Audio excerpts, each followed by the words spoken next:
Patience's resident alien has left the building. Friday's series finale of the Syfy/USA Network dramedy didn't shy away from emotional goodbyes, and it even turned pages on some brand new chapters for our favorite Patience residents. A new alien from Harry's planet did crash land onto Earth, R.I.P. Ethan, but Harry knew in his heart that humanity would soon take a hold of the new ET, just like it did to him. Elsewhere, Mike and Liv became government agents. Darcy tried her hand at helping a fellow AA member. Jay was off to college, and Asta moved to Louisiana to continue working in medicine. As for Harry, he bade Earth farewell and was off to live with his one true love, Heather. Hello everyone, welcome to my channel. Please subscribe and keep watching for more details. Below, TV Line talks to series lead Alan Tudyk and creator Chris Sheridan, via separate Zoom conversations, about that heartfelt series finale, planning for the show's end and whether a return to Patience could possibly be in the cards for the future. Alan Tudyk, it's bittersweet. The sweet part is that we sort of knew it was coming with broadcast TV going away. We were always a broadcast TV show, so we always knew that our time was limited there and we could feel it. Our budget kept shrinking a little bit more and more.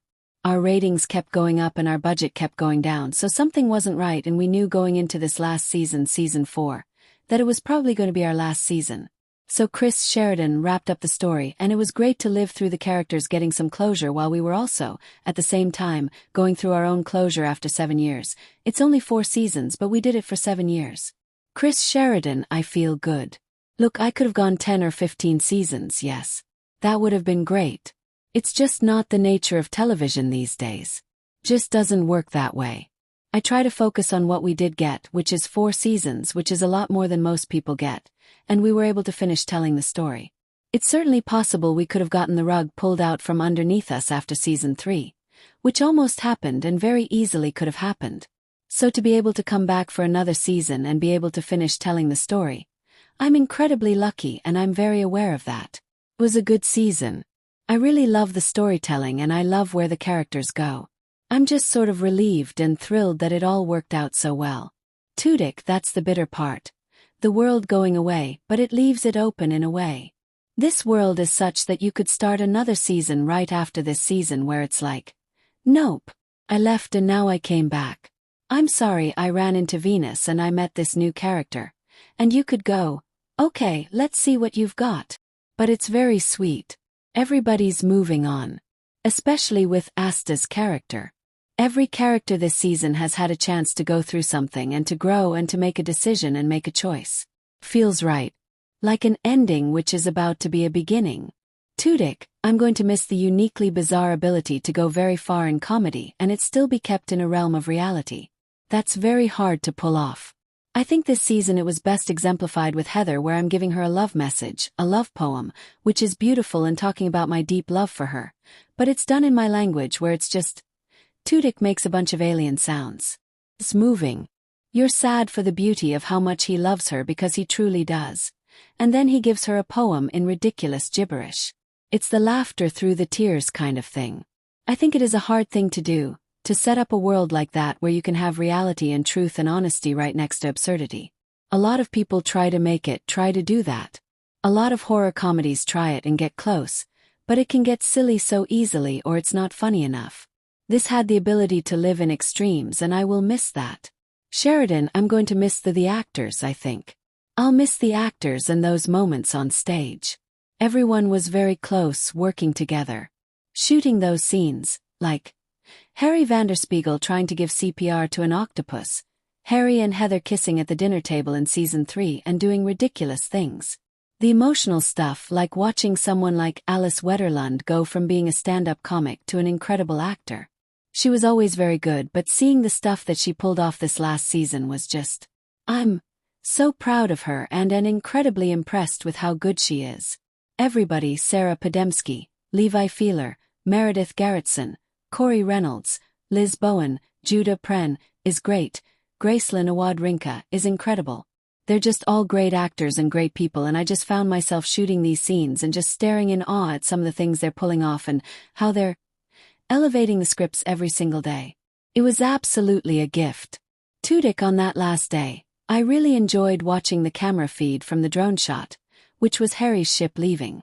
So I was able to see what Harry sees, which is this family waving goodbye, and I think that's how I like to remember that day. We've since seen each other a lot, so it's not a goodbye for us as actors and as people, as humans in the world, but for that last day, I thought that was a really beautiful moment. To see his view going away, going back to his place in the universe. Sheridan, I worked out the production schedule so that the very final scene, the final goodbye scene in the show, was the very last thing we shot and everybody was there. Doesn't always work out that way. A lot of times at the end of these seasons, some people finish shooting their stuff a week earlier and they're already back home. This time we were able to work it out where everyone was there. Everyone was together. It was incredibly emotional, having everyone on that beach together saying goodbye to Harry. It was very sweet and sad, but it was nice. We knew all season it was probably the last season, and we were able to kind of grieve all year. We had the season to say goodbye, and even as the ending started coming closer, I had it on my schedule what days were the last days we were shooting in certain sets. Like, oh, this is the last day we're shooting in the 59 and this is the last day we're shooting in the clinic. So the cast got to say goodbye to the sets on those days. I remember Alice being very sad on the last day we shot the 59 because they live in these sets. It's like the 59 is Alice's set, the Hawthorne house is Levi and Meredith's set and in Judah's set. So it's sad having to say goodbye to that, but that's what happens and that's the business. I think everyone is just as happy and appreciative that we were able to get 4 years out of it. Sheridan, early on we made this decision creatively to remind the audience in reflections that Harry is an alien. That doesn't mean Harry or the people in that world are seeing him as an alien in his reflections, but the audience will see it. So we've always done that. It's funny because Robbie McNeil, who's our director, we both separately had the same thought, which is this time when he's looking outside and we see his reflection, he's an alien but we see the human reflection. It's just our way of putting a button on it. That he started this story as an alien who came here to kill everybody, only to discover that humankind was different than what he thought. As he gets to know these people, he becomes more human himself and has a human side now that is caring and empathetic and loving. It felt right, at the end of this, to then see the human reflection, out of this alien creature that in the pilot was such a destructive force. It felt very natural and organic to do that, and I think it worked pretty poetically by the end. Tudyk, it's a nice way to show, even though I'm in my alien form, I am human. I'm always gonna be human. Some part of me will be human from my experience on Earth. Sheridan, it's a great question. I think we were able to get most of it in. I had wanted to maybe bring back Justin Rain, who played Darcy's love interest, Elliot. It didn't really fit story-wise because she was on her own journey with the alcohol, so it didn't really fit in.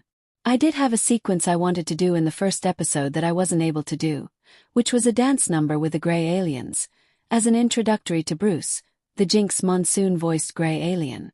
I wanted to start the season just seeing this alien on the spaceship, like mopping the floors, and then he finds an old 90s boombox and presses play, and then Midnight Train to Georgia starts playing and Bruce starts singing into the mop. Then, other Grey Aliens come in behind him and start to dance with him to it. I had wanted to do that desperately and I was not able to, so that was my big loss this year. Sheridan, I'm very proud of the Darcy arc. We worked very hard with Alice on that. It's a character getting to a really dark place and having to realize that alcohol is one of the problems. Those are hard stories to do in a way that doesn't feel ham-fisted and preachy, and I think with Alice's help, we tried to make it as authentic as possible, even as far as like what AA looks like and feels like. A lot of people reached out and talked about how moving that was, and not just the alcohol thing but Darcy getting to the place where she questions whether she should be around anymore. We're luckily in a show where we can tell those stories and also do the comedy that we do, which sort of helps balance it. It doesn't feel so preachy because we're also being funny. It's the wonderful thing about this show, that we're able to do both of those things.